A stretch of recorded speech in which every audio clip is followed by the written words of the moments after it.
ecological movement on motorbike journey spanning nearly 30,000 kilometers from UK through Europe and Middle East to India to the cause of humanity and ecology to save soil. Ladies and gentlemen, it's a privilege to have Sadhguru with us today for this discourse.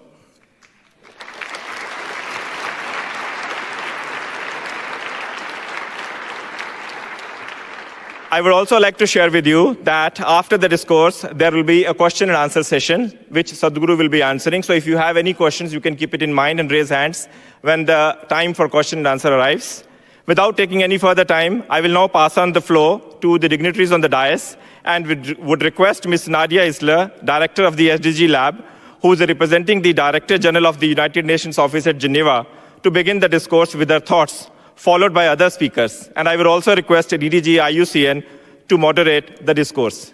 Over to you, Ms. Nadia. Thank you. Thank you very much. Ambassador Pandey, Sadhguru, Excellencies, ladies and gentlemen, and dear children. It's my pleasure to send the greetings from the Director General of the United Nations Office here in Geneva, Ms. Tatiana Valovaya, to all the participants to today's event. The Director General could unfortunately not attend due to her absence of Geneva, but she has asked me to send you the following message, and I quote, "I would like to sincerely thank Ambassador Pandey and the Permanent Mission of India, together with their partners, for organizing this event in the context of the 75th anniversary of India's independence to discuss our global, planetary, and human well-being. Last December, the UN Secretary General, Mr. Antonio Guterres, delivered a landmark address on the state of the planet, setting the stage for dramatically scaled-up ambition on climate action over the coming period. He warned that making peace with nature is the defining task of the 21st century. The 6 years since the Paris Climate Agreement have been the 6 hottest years on record. Climate change is real, and it aggravates many of today's crises. Floods and droughts, storms and wildfires, extreme temperatures, and other climate shocks forced 30 million people to flee their homes in 2020. This number could rise to 1 billion by 2050. Small island nations and least developed countries are particularly vulnerable. For many years, we have been polluting the land, air, and sea, and damaging the most precious element we have, nature.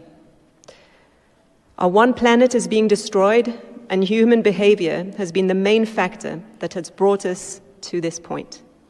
It is our responsibility as occupants of this shared planet to promote a more conscious attitude towards the earth and the environment, including by raising global awareness and mobilizing local communities. The Save Soil movement was created with the objective of mobilization towards this goal, and we have the honor to welcome its leader, Sadhguru, here with us today. Thank you so much for being with us. The global movement led by him addresses the soil crisis by mobilizing people around the entire world, advocating for soil health, and supporting national and local leaders in the implementation of concrete policies and actions to address climate challenges. We now live more than ever in an interconnected and fast-changing environment. The challenges we face are deeply intertwined and require mobilizations at many different levels. The COVID-19 pandemic, for one, is a tragic reminder of how deeply interdependent we all are. Community engagement is key to putting ecological challenges squarely into policies and actions at all levels. Ladies and gentlemen, the implementation of the 2030 Agenda for Sustainable Development, or the SDGs, is everyone's responsibility. Today, let us all get inspired by the work of Sadhguru and his supporters and all of you, and redouble our efforts on climate action and the Sustainable Development Goals to build a better and healthier world for us and our planet. Thank you very much. And this was the end of the Director General's message. Thank you.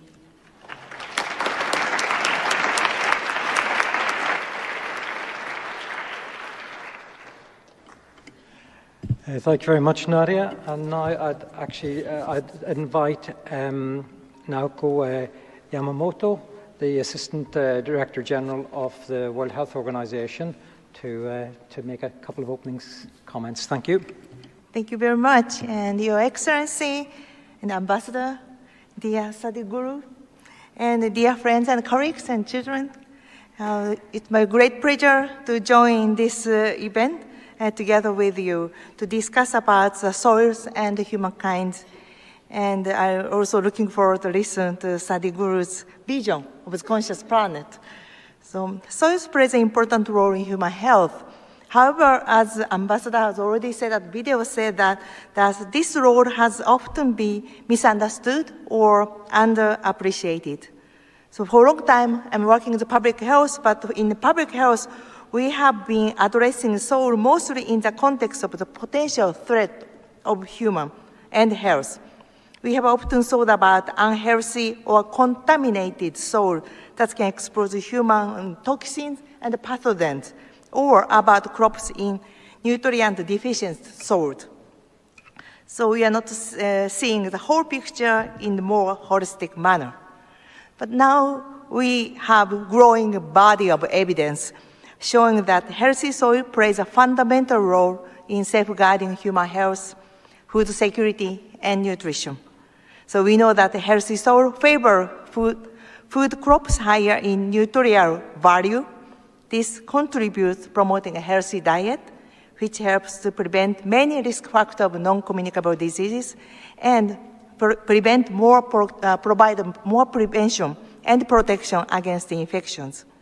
Healthy soils also promote healthier environment for human beings. For instance, healthy soils are essential to carbon capture and water availability. They are also important for traditional medicine in order to ensure adequate supply from healthy soil. Since healthy soil fosters diverse environment for improved biodiversity and ecosystem functioning, they also promote opportunity for income gradation and generation and our eco-social system and activities.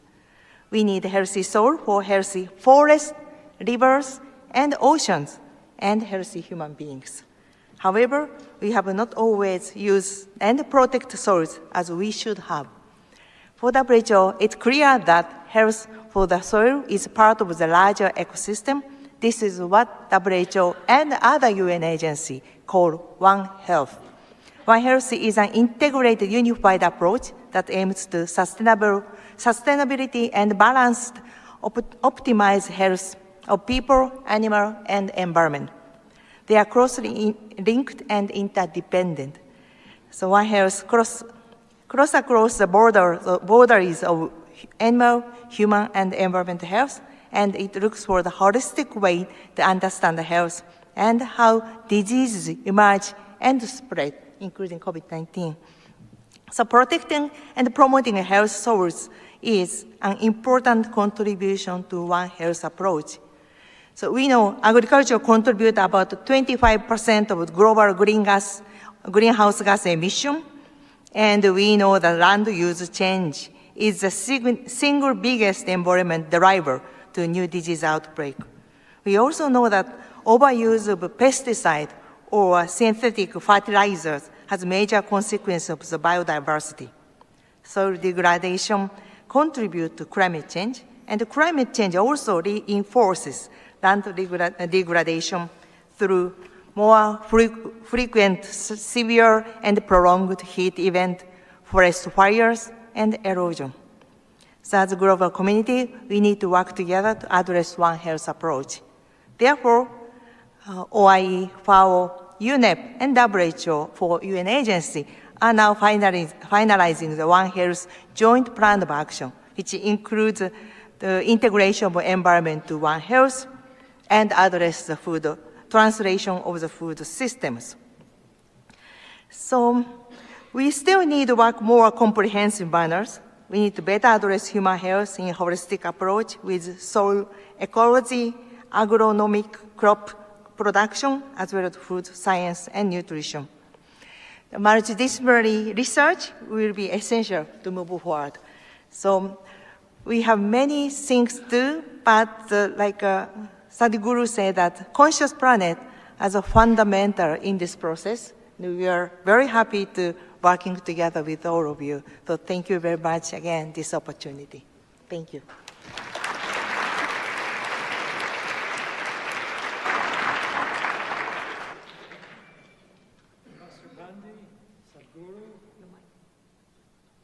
Oh, sorry, thank you. Ambassador Pandey, Sadhguru, Excellencies, ladies and gentlemen, future leaders. It's a real pleasure to be here. And it's actually, I'm going to speak both from an IUCN perspective, but also from a personal perspective, because I come from a small farming family, and I spent most of my life in conservation. And to be honest, there's always been a little bit of a tension there. There has been conservationists did not understand farmers and agriculturalists, and agriculturalists certainly didn't understand farmers, conservationists. And there has been this tension, and it's a shame that there's been that tension. But I think, thanks to the work of Sadhguru and Save Soil, that is changing. And we're actually now starting to see that we do share a common cause, a realization that nature underpins life here on Earth. Whether that's regulating the planetary systems. We just heard yesterday the dire warnings coming from the IPCC on mitigation, and that there's no time left now to take action, or whether it's actually sustaining and enhancing the livelihood of small farmers and small farming communities. Nature underpins all of that. And this is critical. This is critical when we look at agriculture. And so when IUCN started to say we're going to work with agriculture, we said we want to get past the old confrontations, and we want to focus on the common cause and the common ground. And where is that? It's soil. It's soil and soil biodiversity. That's where we start. And I would really just emphasize again, and it's been mentioned in some of these videos, but it is amazing. There are 6 billion species of soil fungi. There's 10 million species of bacteria, countless. We don't know how many types of protozoa they are. And next time you're in your garden, take a handful of soil and look at that and think, in that soil, there is over 100 billion individual species over a range of different genera and different. There's over 70 in that handful of soil, over somewhere around 60 kilometers of filaments. That is what sustains life. That's what actually gives agricultural productivity. That's what actually unites us, actually, whether we're in conservation or agriculture. And but unfortunately, for a period of time, we lost sight of that. We heard this on the video already. Soil is an ecosystem, but we lost sight of the fact that soil was an ecosystem when we thought just soil was a substrate simply to get water and nutrients up to crops. But again, thanks to Sadhguru, thanks to these movements like Save Soil, that is being reframed. And I say I'm personally delighted, I'm personally excited to be here. I've been working on land degradation and restoration for a lot of my career. We helped set up an initiative called the Bonn Challenge with the German government. We had over 210 million hectares committed to restoration, but that's just a drop in the ocean. We've really got to start to build that further. We've also seen this idea of bringing together, instead of trying to solve these crises separately, starting to try and solve crises together, just as Naoko mentioned. And that's what led us to bring this idea of nature-based solutions. And one of the fantastic opportunities for nature-based solutions is indeed saving soil. So I would really like to thank Sadhguru for his leadership. I think it's a message of urgency, but it's also a message of hope. And critically, I think it's a message of love. You said that. A way to say I love you is to say save soil. And really to the future leaders, I would say you can get angry, you can get frustrated, but if you want to be older gentlemen like ourselves, you need to have your work driven by love. So save soil, let's get going. I think this is really exciting. Thank you very much. Thank you. And now,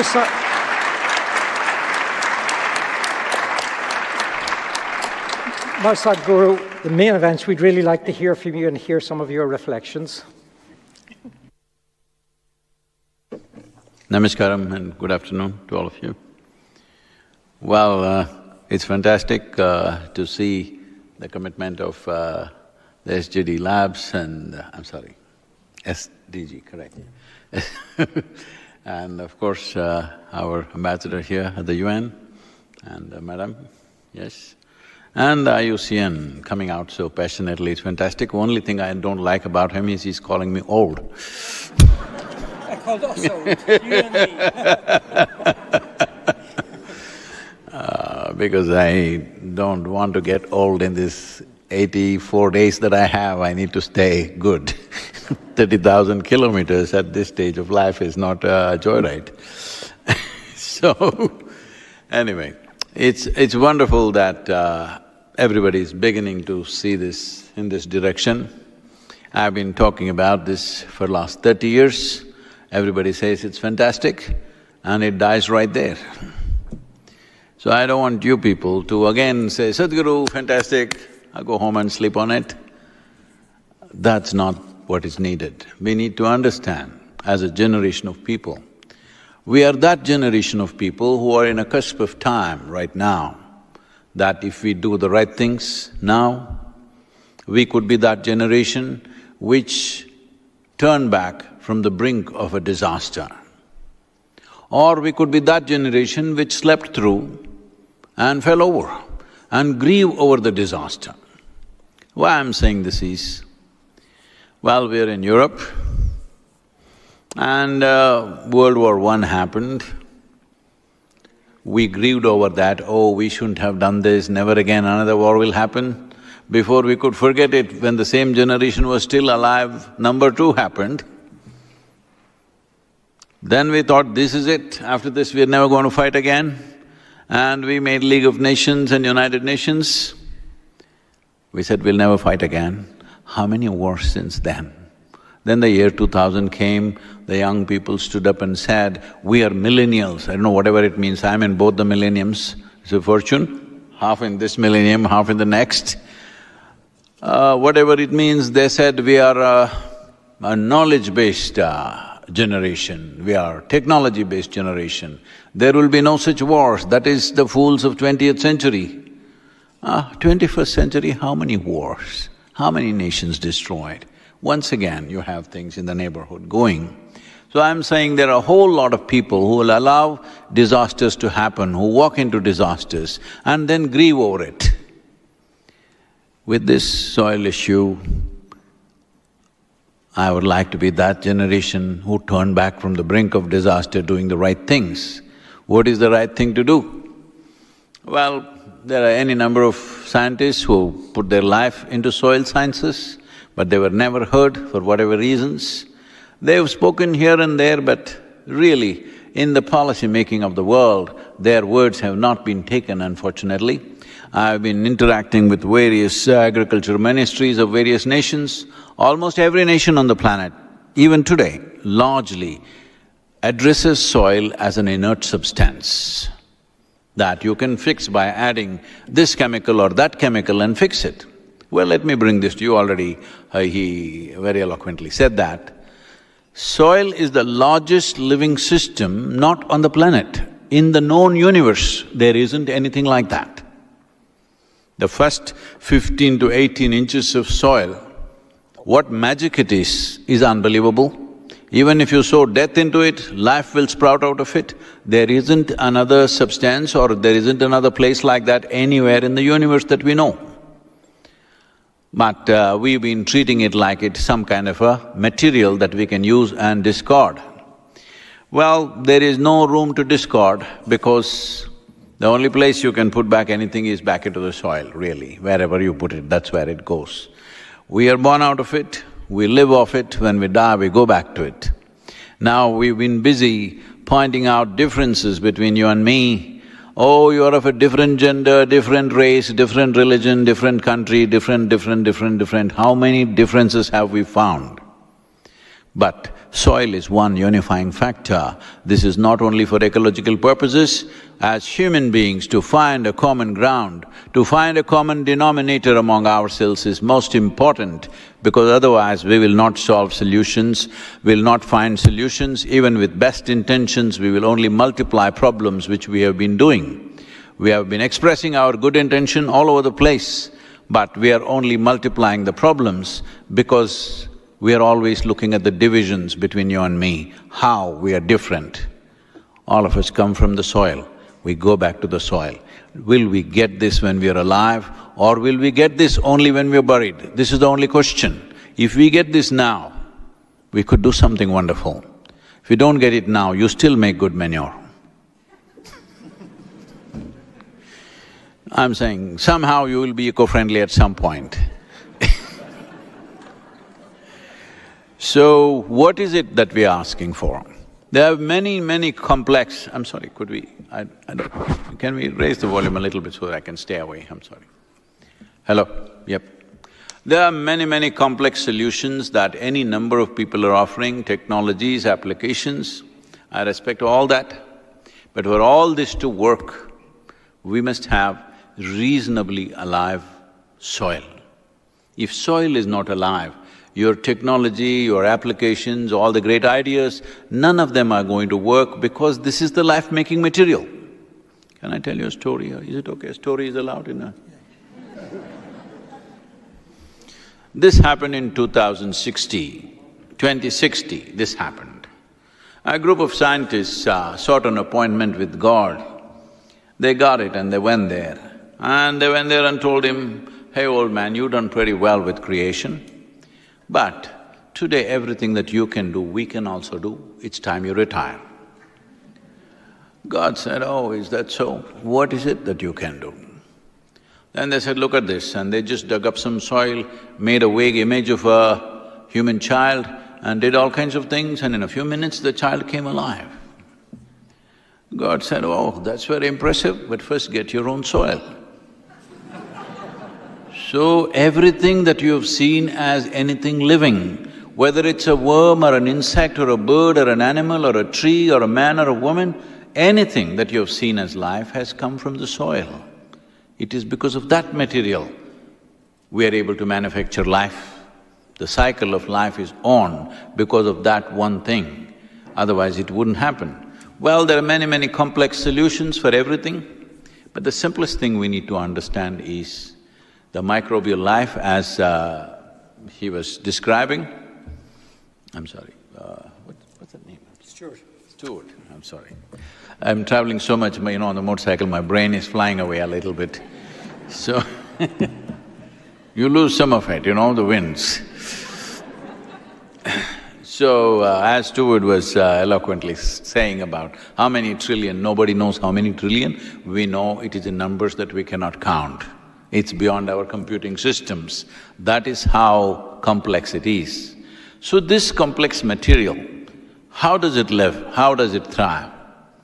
There only one thing is they need food, like us, because that's how life on this planet is made. There is no life on this planet which can just be by itself without consuming something. This is the nature of life on this planet. They also need food like you and me. Their food is this organic content in the soil. They need carbon sugars to survive. And they will do multiple activities. It is the most complex partnership system anywhere in the universe. It is the most sophisticated marketplace on the planet, because it is so very complex. What little we know, today scientists are openly admitting that they probably know approximately 1% of what's happening there. 1% of the species is what they know. Knowing 1%, you cannot decide how to run this, right? Hello? Knowing 1% of your life, can you run your life? Knowing 1% of your job, can you do your job? Hello?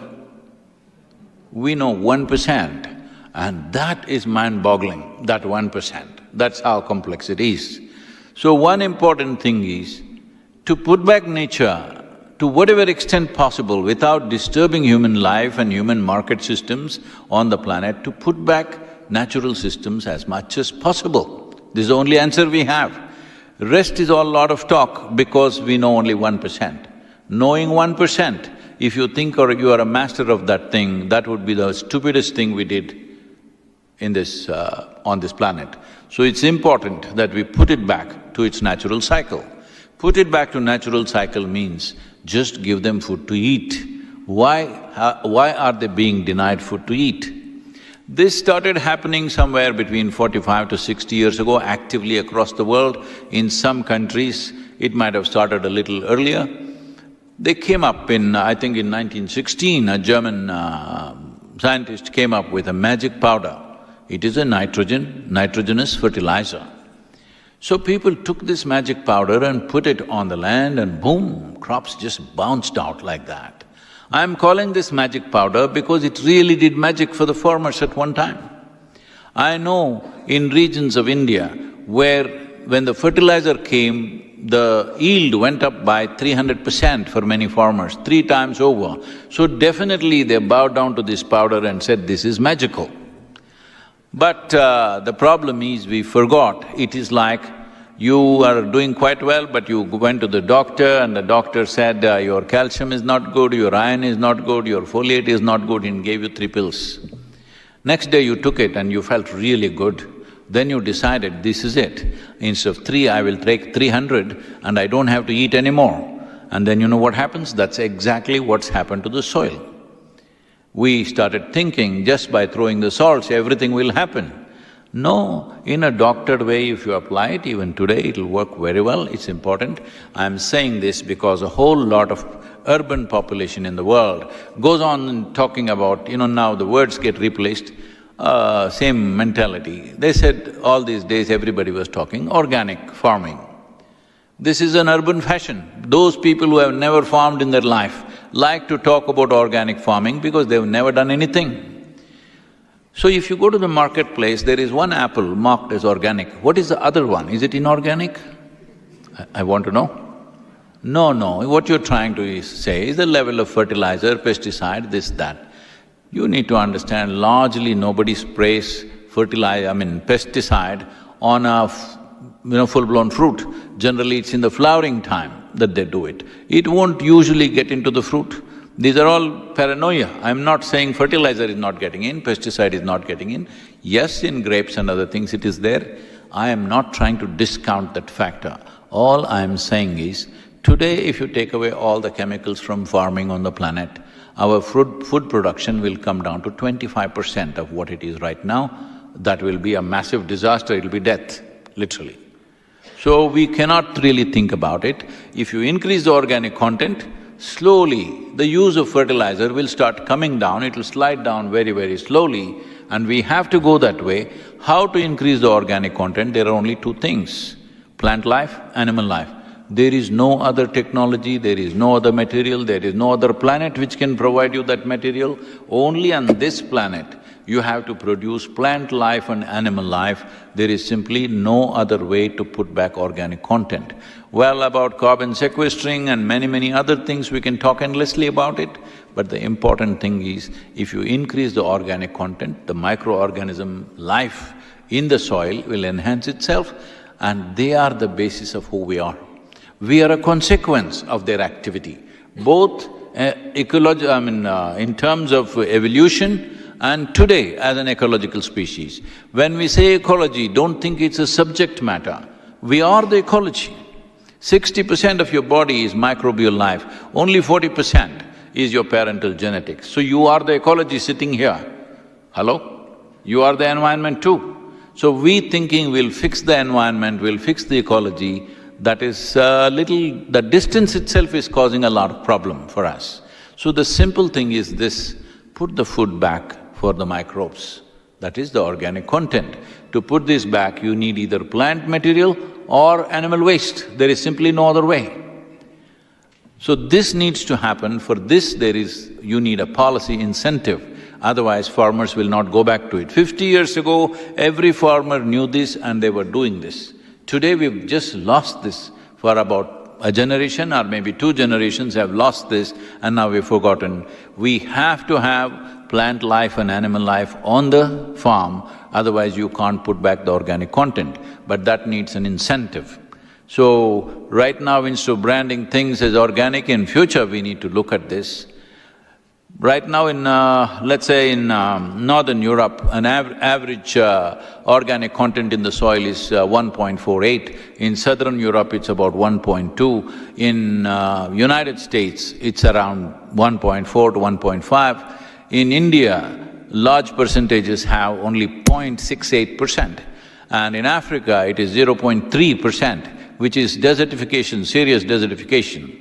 So, being here, if a national government announces this, if you increase your organic content in your farm, which is very easy to test, unlike testing a product.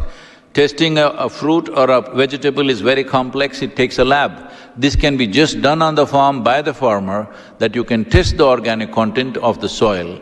Let's say if you get it to 3%. What is the incentive you will get? Governments have to fix this.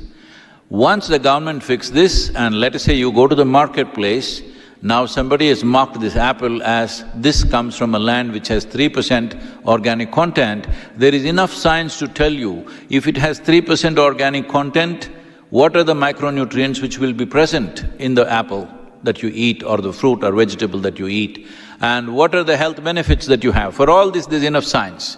We just have to collate these things and put it together. Then market will give its own incentive for that farmer as it goes. Now you go there and somebody says, this is 3%, this is 6%.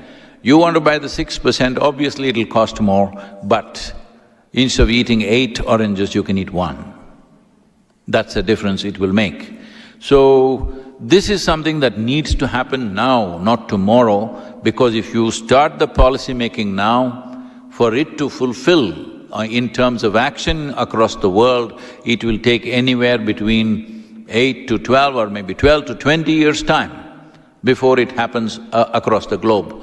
But if we don't make the policies now, right now according to UNFAO, the loss of biodiversity on the planet is on the scale of 27,000 species per year. Species, you heard it right, 27,000 species are being lost, are going extinct every year. At this rate, in about 30 to 35 years, we will reach a point where if we want to revive or regenerate the soil, it will take 150 to 200 years, which will be an absolute disaster. So this is why the urgency, as I said, this is our time on this planet. As a generation, are we a responsible generation or will we sleep through? This is the choice that we have. Is sleep a crime? Hello? No. But if you sleep through your life, you will become a disaster.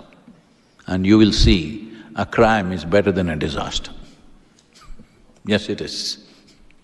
Let's not become that disaster, that's the effort. Why this movement is to move the people. Why the people have to be moved? See, we are democratically elected nations, all right? Largely administrations are democratically elected. You give them a term of 4 to 5 years. A government is elected not to do something fantastic. A government is elected to fulfill the people's mandate. What is the people's mandate? Tell me one nation on the planet where 60% of the people have stood up and said, we are ready for long-term policy making. We are ready for doing something that is for the well-being of our children also and their children also. We are willing to invest and work towards that. Which nation, anywhere citizens have stood up and said? People have not spoken. So what will the government do? Government will only try to fulfill the mandate of the people in a matter of 4 to 5 years that they have. So this is very important. Unless people speak, there are 5.26 billion people who have franchise in the world. If 3 to 4 billion people speak, in these 100 days, we want 3 to 4 billion people to speak. You don't have to support me, you do your own soil thing. Say something soil every day. On the social media, on the street, wherever you want, on your car, on your face, say soil, something about soil, really. I'm telling you this, not a joke. If we don't do enough right now, we will be a seriously regretful generation in 20 years' time. Let's not get there. Thank you.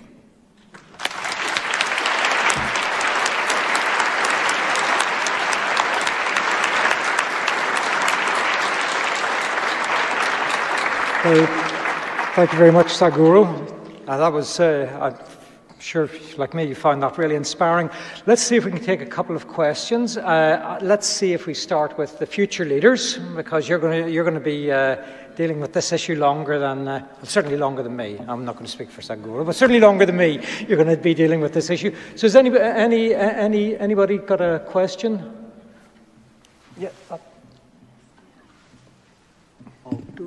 Yeah. I'm a tourism student from Sustainability Management School. How do you think the tourism industry can play its role in saving soil? It's me.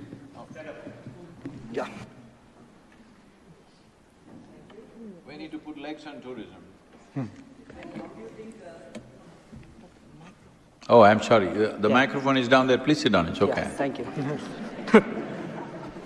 Sorry. Okay, I'm Lalit. I'm from Sustainability Management School with a tourism background. Like, how do you think the tourism industry can play its role in saving soil? So yesterday, as a part of Switzerland's tourism department, they organized, because they have been our partners now in this effort, they took us to a place which is a heritage site kind of thing, but actually these are terraced agriculture, where it is also a UNESCO heritage region and to be kept that way. And this is a massive tourism attraction. We went there to talk about soil with the farmer who is having a vineyard which started in 1393, if I'm getting the date right, I think, yes, 1392 or 1393, that's over 700 years.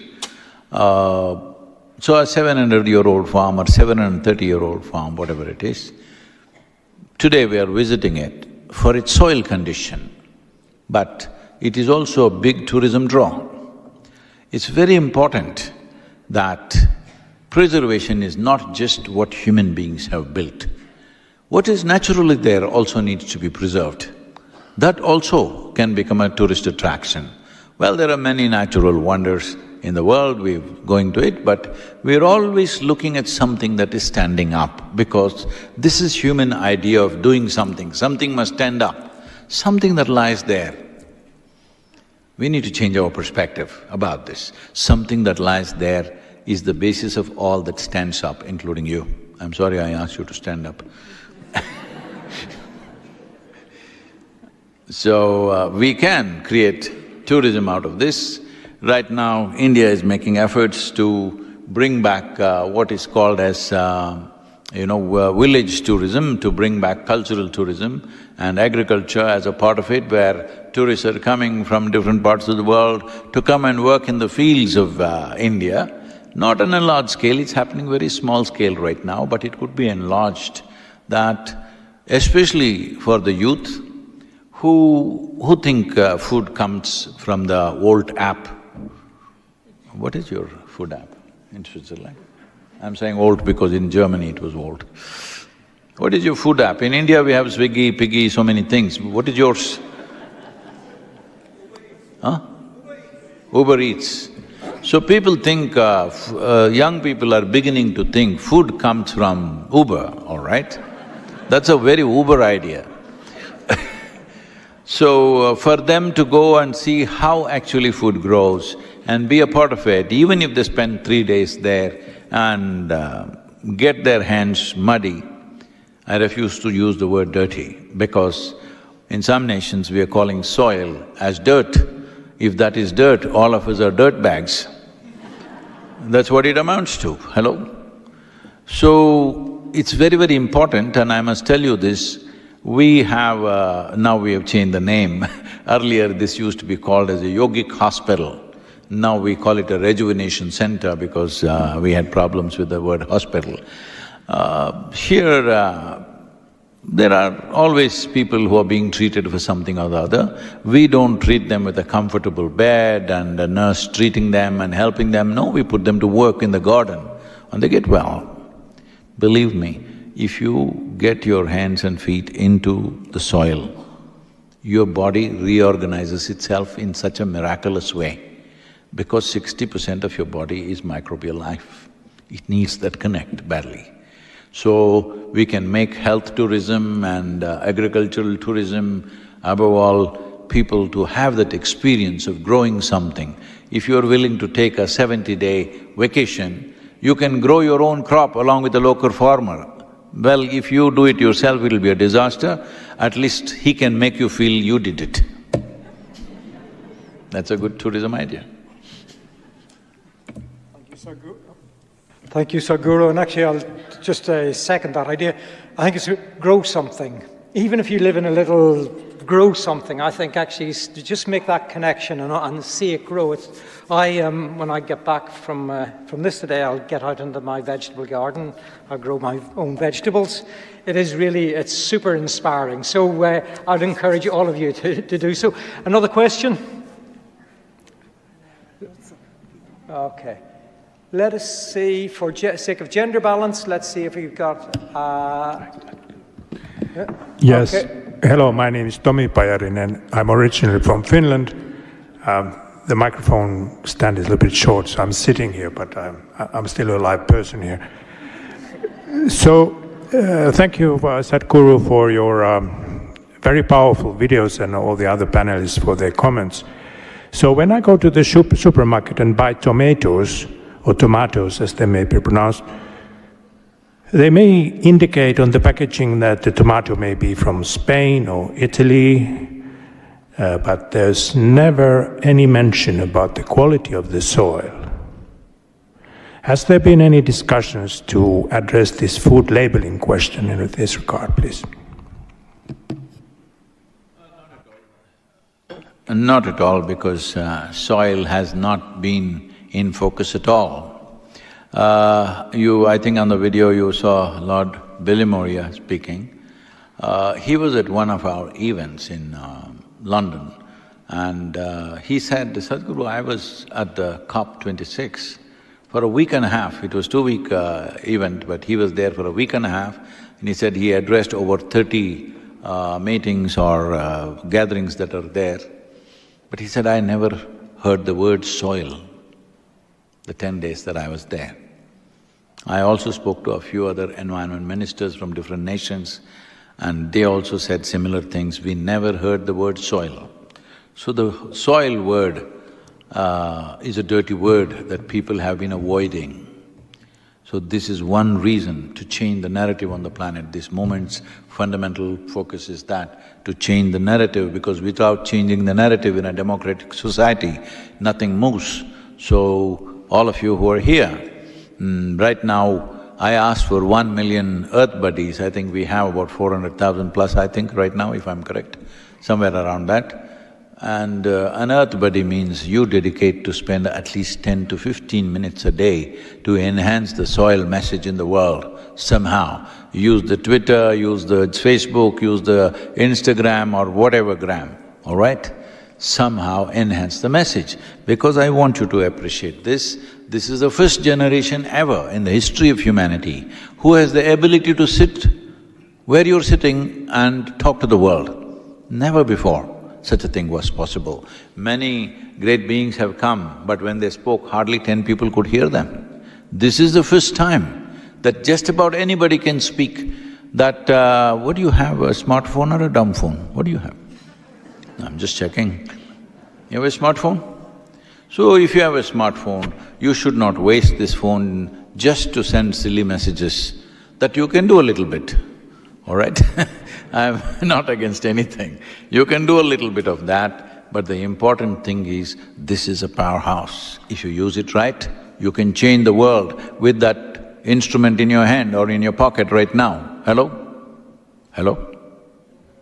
Because in a democratic nation, there are two things in your hands which are most powerful. One is your vote, that's your business, I will not talk about it. Another is your voice. I'm saying, where is your voice? What have you spoken about that is of great concern to you and to the world? What have you spoken?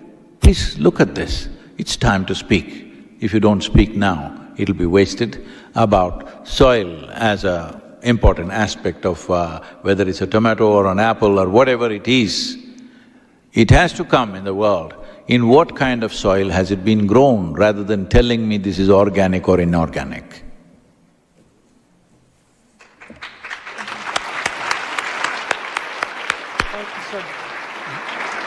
Thank you, Sadhguru. Let us hear what we've got time for one more question. I'd like woman, I'd like it from, we've had two men, so I'd like to hear a question from a young future leader woman, okay? Over here, so, okay, please go ahead. Oh, ladies, don't ask me very difficult questions, okay?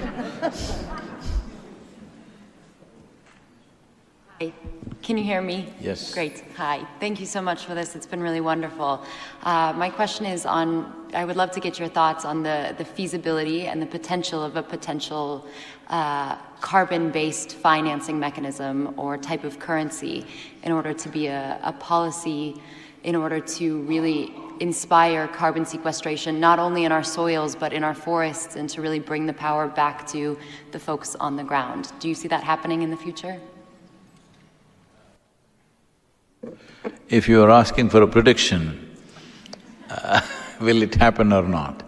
I am somebody who does not like predictions, because predictions are made based on cold facts of the day, not taking into consideration what is beating in your heart right now. What happens tomorrow depends on what is beating in your heart today, isn't it? Not because of some cold facts out there. So, I don't have a prediction to make, but I have a plan. Are you a part of it? That's all I'm asking. We need a plan and the will to execute that plan. That's what is needed. Do we have the necessary commitment? Are we focused enough to see that we don't walk into disasters and then cry about it?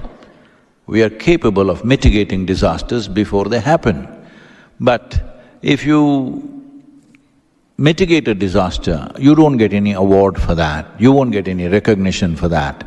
Suppose a bomb explodes, if you go and help the people who are injured, you will get something. If you made sure the bomb did not explode, nobody will know you did it, all right? So, it's all right. It is this life, there is no recognition. How we live, what we do, and what we create is what matters. Whether somebody claps their hands or not, that doesn't matter. Whether somebody appreciates it or not, it doesn't matter.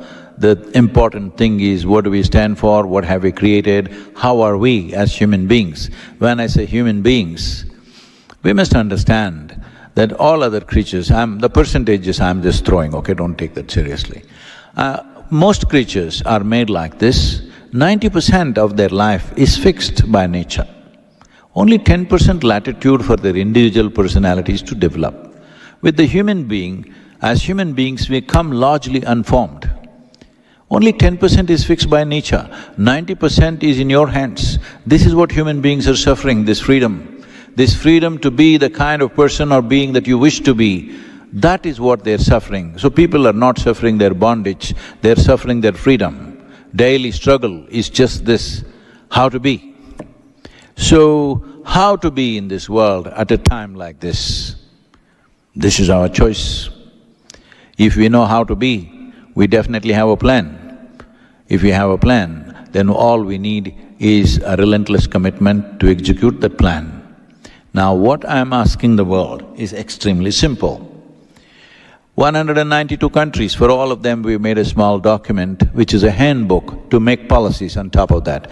We are not presumptuous enough to make our own policy for countries, that's not my business. A simple handbook based on the latitudinal position, type of soil, population pressures on the land, economic conditions, taking all this into consideration. What should be the direction of the policy in that given nation? We've made 192 books like this, it's taken us over 2 years of work to do this.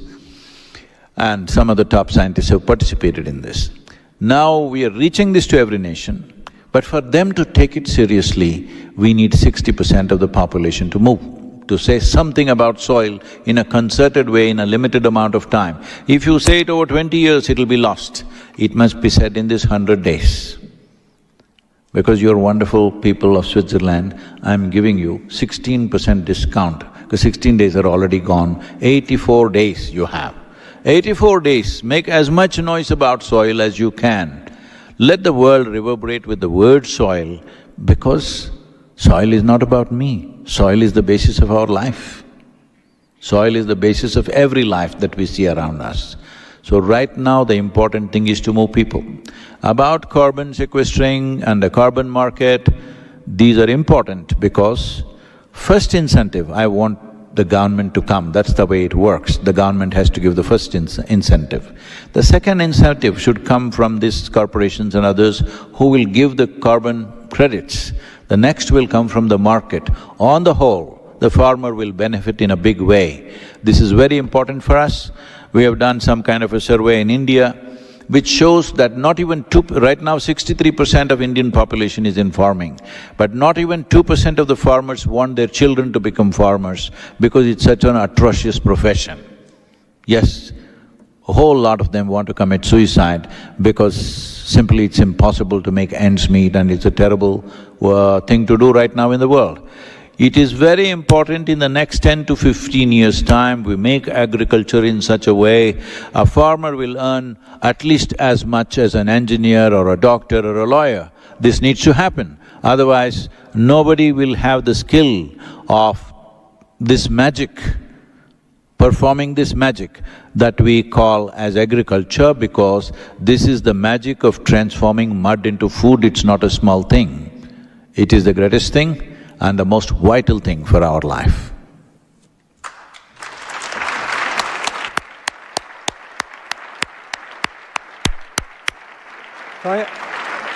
Thank you very much. I see several hands, but unfortunately we have run out of time. I think we could have done with a couple more hours at least. I would really like to thank all of you, and again, apologies for those who couldn't ask questions. But I think we've had some really fantastic insight already. Sadhguru, I'm going to give you the final word if you just want to sort of give us that last, your last wrap-up thought or word of inspiration, and then I'm going to hand across to Mr. Babat, and he's going to take us through to the end of this, this fantastic session. Thank you very much, everyone. My gratitude to all of you for here representing different aspects, and Ambassador, yourself, those vegetables, you did the wrong thing, I'm a comforter. You're growing your own vegetables, that sounds attractive. Ma'am, thank you very much. And every one of you who is here, see, this is our time on the planet. How we do life here is our business. Will we do life in a responsible way or in a frivolous and irresponsible way? This is the choice that we have. And right now, according to UNFAO, the food that we're eating today doesn't belong to us, does not even belong to the young children that you see here. It belongs to the unborn child. We are eating up the food that belongs to the unborn child. That is how we are over-consuming right now. In my emotion, if I eat up the food of an unborn child, I feel this is a crime against humanity. We need to absolve ourselves of this. Thank you.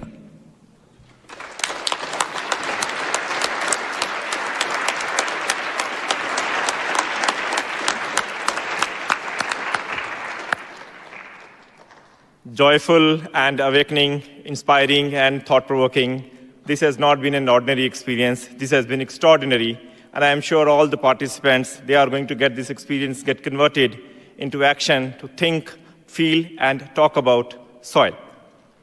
We will now have the last video to be played. It's an anthem actually, soil anthem. It's a very short video, and I will request that soil anthem to be played, please.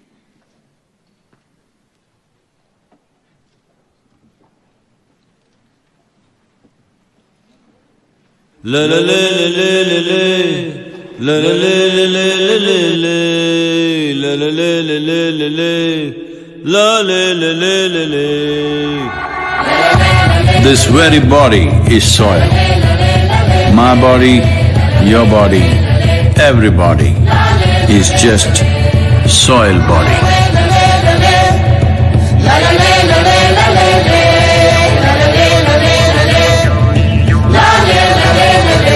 Say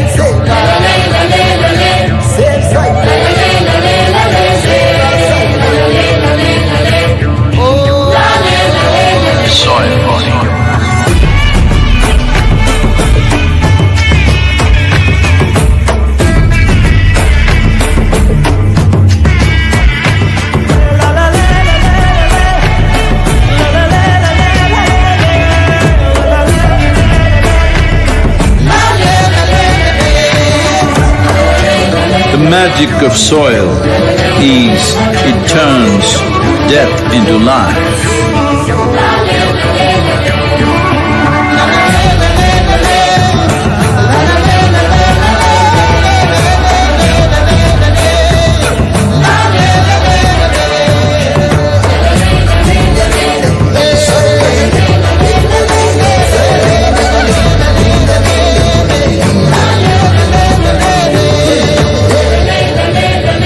Depleted soils will not quench the fire of hunger.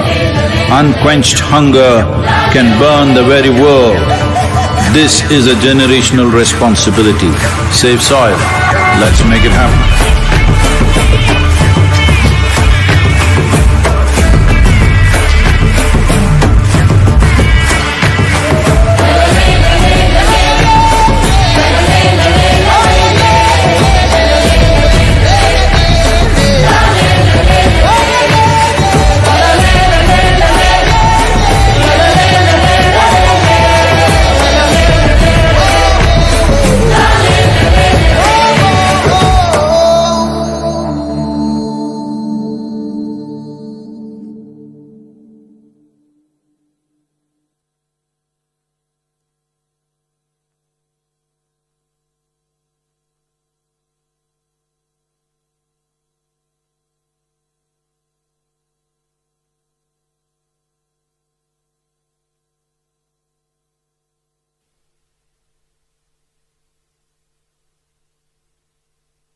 To be seated, please.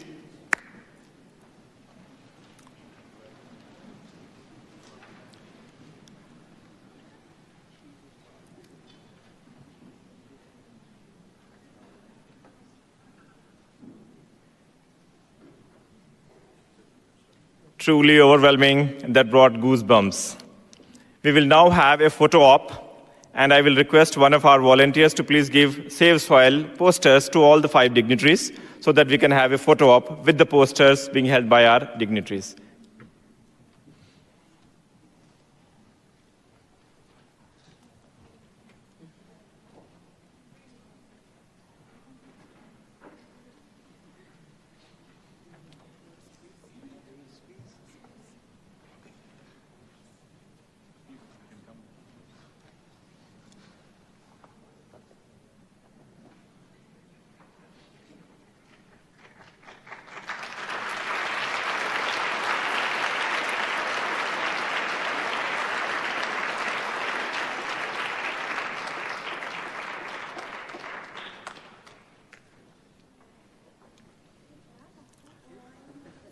Thank you. As we come closer towards the conclusion, I would now request our Consul General, Sunil Achaya, to please propose vote of thanks.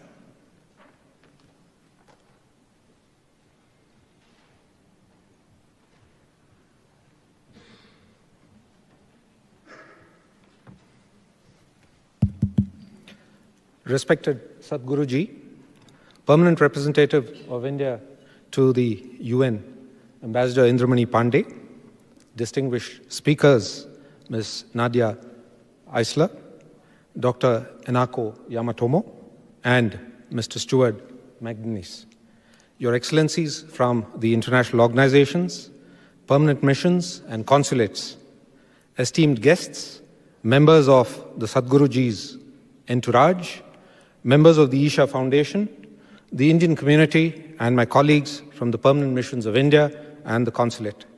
On behalf of the Permanent Missions of India and the Consulate, let me begin by expressing our gratitude to the respected Sadhguru Ji for his contribution to enriching the planet and all living beings by embarking on this all-important mission to save soil in this edition.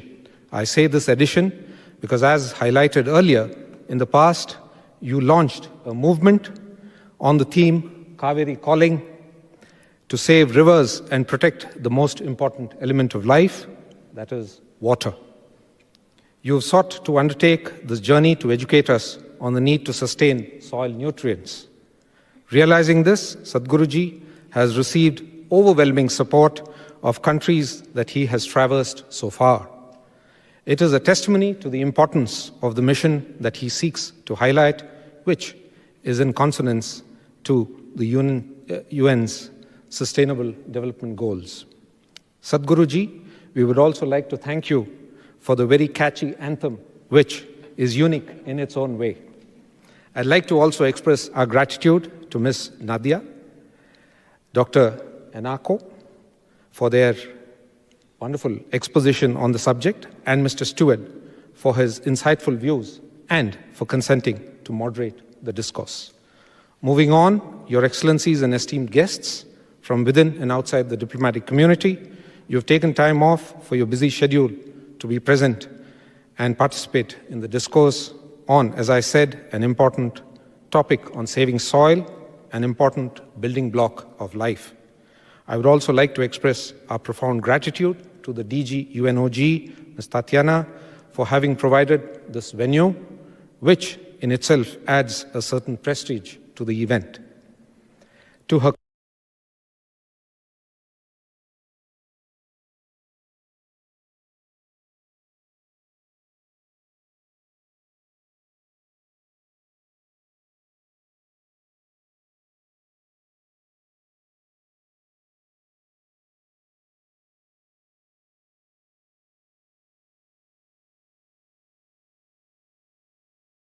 colleagues, I thank you for providing logistic and technical support to ensure the success of the event. I'd also like to thank my colleagues in the mission and the consulate for their efforts in adding to the successful conduct of the event. In closing, we will make it happen. Jai Hind.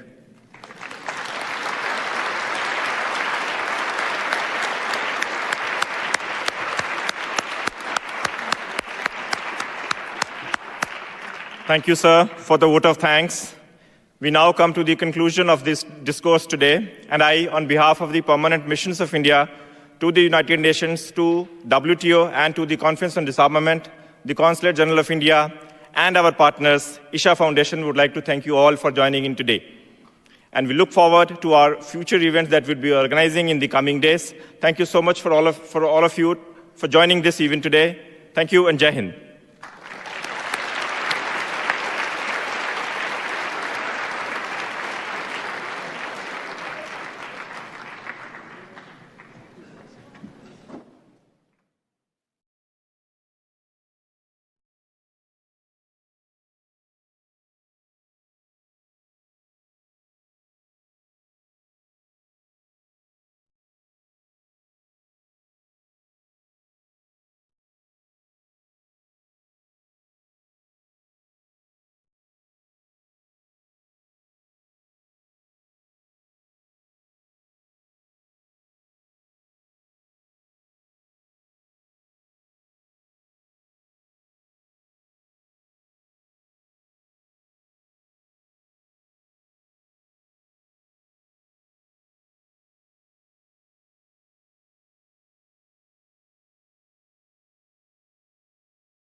Benvenuti a Roma, lo dico anche a me stesso, benvenuti nella sala Sinopoli dell'Auditorium della Musica di Roma, Parco della Musica di Roma. Perché benvenuti? Ho questo ruolo questa sera, sono un po' qui a dirigere il traffico, ma è un benvenuto che abbiamo ricevuto tutti noi che siamo venuti qui oggi, da tutti i volontari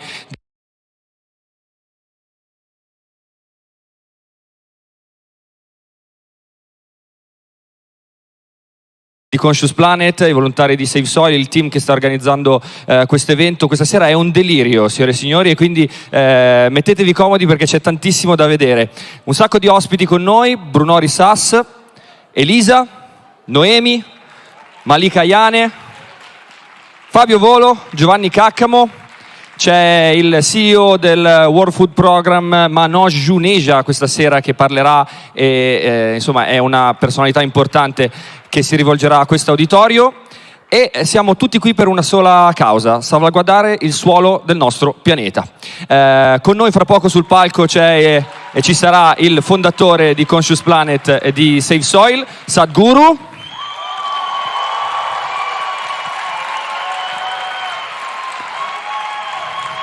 Meritatissimo. Lasciatemi soltanto dire una cosa. Nice sunglasses, man. I love them. I love them. Grazie. Dopo gli chiederò anche di provarli. Comunque, il buon Sadhguru, come sapete, come credo sappiate, ha iniziato un viaggio che dal Regno Unito lo porterà fino all'India medio orientale in motocicletta, come avrebbe detto mio padre, in motocicletta. Bene sì, 30.000 chilometri attraverso 27 diversi paesi, diverse città, le vado ad elencare. Birmingham, Londra, Amsterdam, Berlino, Praga, Lisbona, anzi scusate, Lubiana, Venezia sono le città che hanno ospitato fino ad adesso il tour di Save Soil e adesso tocca a Roma. E quindi siamo qua questa sera a mandare un messaggio molto importante, un messaggio di consapevolezza ambientale. Salvaguardare il suolo significa mantenere vita nel nostro pianeta. Aiutateci a farlo, diffondete il messaggio con l'hashtag SaveSoil, potete taggare gli account Conscious Planet italiano e anche l'account Billboard Italia. Prima di entrare nel vivo di questo show, mettetevi gli occhiali se ne avete bisogno perché vi spieghiamo un po' meglio che cos'è Save Soil con questo video. We are talking about climate change, carbon emissions, and global warming and various other aspects, but we are not addressing soil. Soil is the habitat upon which zillions of lives thrive. Once there is no richness in soil, then you have forsaken the planet in many ways. Every responsible scientist in the world and the UN agencies are clearly saying we have only 80 to 100 harvests left. That means approximately 45 to 50 years of agricultural soil left on the planet. By 2045, we will be producing 40% less food than what we are producing right now, and our populations will be 9.3 billion people. The food shortages that could manifest in the next 25 years, the consequences of that is unimaginable. Civil wars will unfold across the world once there is food shortage. What we are facing now is soil extinction. Why is soil becoming extinct? Where is it going away? What is happening to our soil? We must understand, if you add organic content to sand, sand will turn into soil. If you remove all organic content from the soil, soil will become sand. In normal agricultural soil, the minimum organic content should be between 3 to 6%. The most minimum is 3%. At least this minimum to keep the soil alive, to keep the soil as living soil is a must. Agricultural soils across the world, the depletion is so heavy. In most countries, more than 50% of the topsoil is already gone in the last 100 years. The nutrient levels have dropped significantly. The level of micronutrients you would get from your food in early 20th century to what you are getting from the same food now has dropped 90%. If you ate one orange in 1920s, what you got from it, now in 2020, if you have to get the same, you will have to eat 8 oranges. This is what we have done to our food.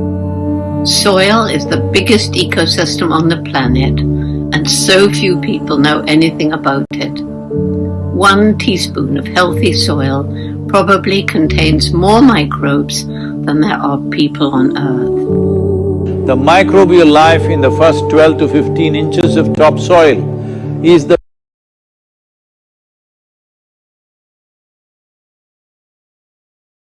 basis of our existence. It is this magic beneath our feet which has produced the life that we are. This first 12 to 15 inches of soil is the basis of life for 87% of life on this planet, including you and me. We have to begin to recognize that what we call our soil, Mother Earth, is a living organism. Open soils, ripped open by ploughing, open to sunlight, is the basis of destruction of microbial life. So the focus should be on agriculture, the focus should be on seeing that land is under shade as much as possible, some kind of shade, grasses, herbs, bushes, trees. Conscious Planet is launching Save Soil movement to bring about a policy change to regenerate soil. As a part of this, I'm 65 and I'm riding 30,000 kilometers, a lone motorcycle journey, 30,000 kilometers across 24 nations to activate support from the citizenry to assure the governments long-term investments will be appreciated. So it's extremely important that soil regeneration is enshrined in the policy of every government on the planet. We must change the narrative on the planet that soil is a wealth, a legacy we have received from previous generations, and we have to pass it on as living soil for future generations. We are in a cusp of time. If you do the right things now, in the next 15 to 25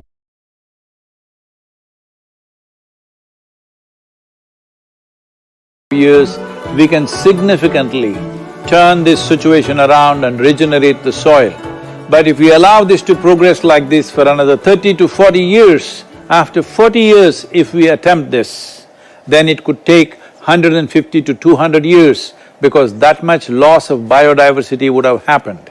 From 21st of March for 100 days, the whole world, every human being on the planet should talk soil. So we must hear the word soil, save soil everywhere to see that the narrative on the planet changes towards the most vital aspect of our life, the soil. Each one of you should reach as many people as you can to make this happen. Many global leaders and influencers are already participating in the movement. Be a part of this and let us make it happen. For my part, as much as I can contribute. And the movement that you are taken up, I could not expect any more God's blessing than that. We're going to save the soil. Do your part. And saving the soil. Our future, our children's future, and our planet's future depend on it. Sadhguru, save soil, my friend. We need to save our soils. Antigua and Barbuda is part of the Save Soil mission. Save the soil. We know what we must do, so let's make it happen. Let's make it happen. Let's make it happen. Let's make this happen. Let us make it happen. Let's make it happen. Let's make it happen. Let's make it happen. Let's make it happen.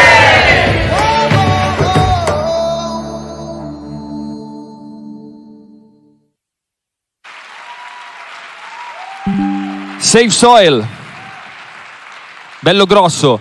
Save Soil, vi ricordo l'hashtag Save Soil, lo dico a tutti voi che siete qui, che avete affrontato anche un po' la pioggia là fuori. Mi sa che piove, no? Piove ancora? Me lo confermate? Non piove più? Fantastico, è tornato il sole, vedi? Grazie Sadhguru, sempre gentilissimo. Thank you for bringing the sun back. Or anyway, for stopping the rain, which is quite as good. Io volevo dire a tutti voi di taggare ovviamente Conscious Planet italiano, di taggare Billboard, di menzionare l'hashtag Save Soil, ma soprattutto adesso di scaldare le mani, perché arriva una artista che ho sentito prima in soundcheck e mi ha come dire, curato l'anima, ed è bello sapere che oltre a essere attenta ai temi della sostenibilità e dell'ambiente è anche una delle migliori artiste italiane, ed è bello vederla qui su questo palco. Fate un grande applauso a Malika Ayane.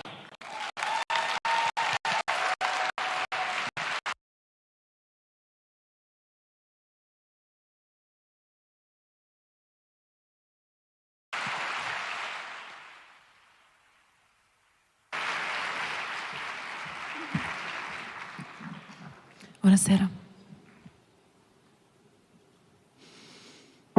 Prestami la voce, vorrei dire 2 o 3 cose, la mia non la sento, perché ho troppi desideri e il tradimento di quel che è stato ieri è la migliore scelta possibile.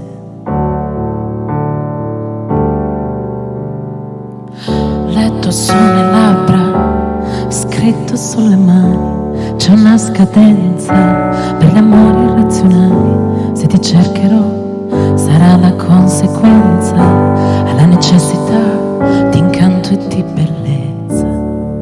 Sarebbe bello dire per sempre e invece che dipende. E forse è meglio farsi ingannare che essere indifferente. Che diavolo abbiamo combinato? Facciamo scandalo, diamoci un bacio. Saltiamo a passo sincronizzato dentro le pozzanghere. Era prezioso tanto da brillare delle valanghe creature. La migliore, il mio peccato originale, ogni tanto pensarci un po'.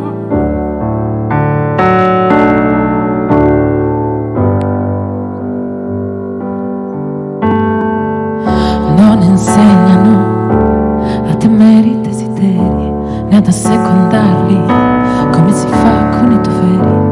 Nella catastrofe siamo stati bene, a modo suo sarà per sempre, in fondo ci conviene.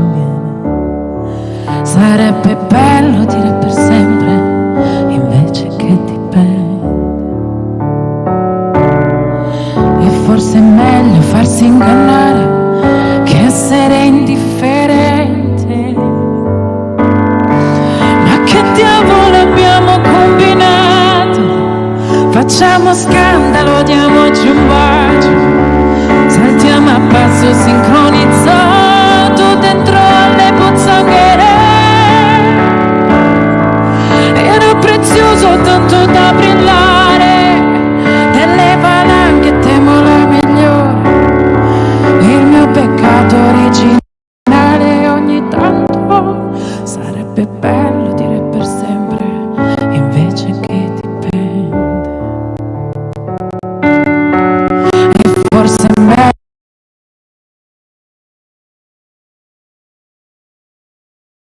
farsi ingannare che essere indifferente. Ma che diavolo abbiamo combinato? Facciamo scandalo, diamoci un bacio. Saltiamo a passo sincronizzato dentro le pozzanghere. Ero belloso tanto da brillare nelle valanghe, penso la migliore. Il mio peccato originale, ogni tanto pensarci un po'.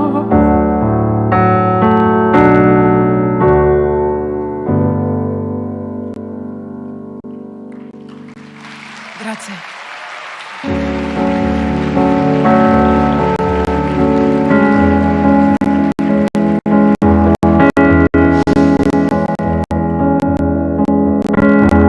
Sorriderò prima di andare.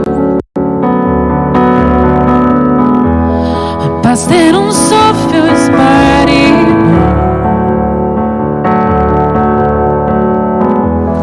Forse sarà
sorprendi a ridere, solo tu sai perché.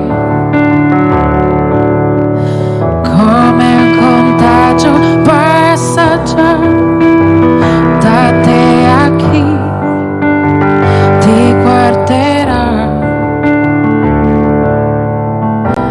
Libertà, concetto semplice, se non rinunci al complicato, che sia per sempre un giorno, solo un attimo, che sembri un pericolo, che sia per scherzo, sbaglio, per miracolo, purché sia tempesta, tempesta.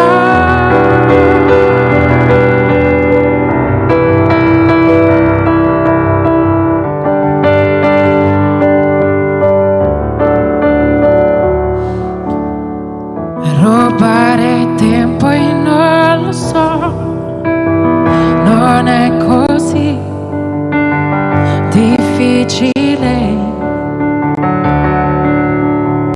Resta l'incognita però di quanto poi sai perdere. La libertà sembra temibile, come un vulcano addormentato, che sia per sempre un giorno, solo un attimo,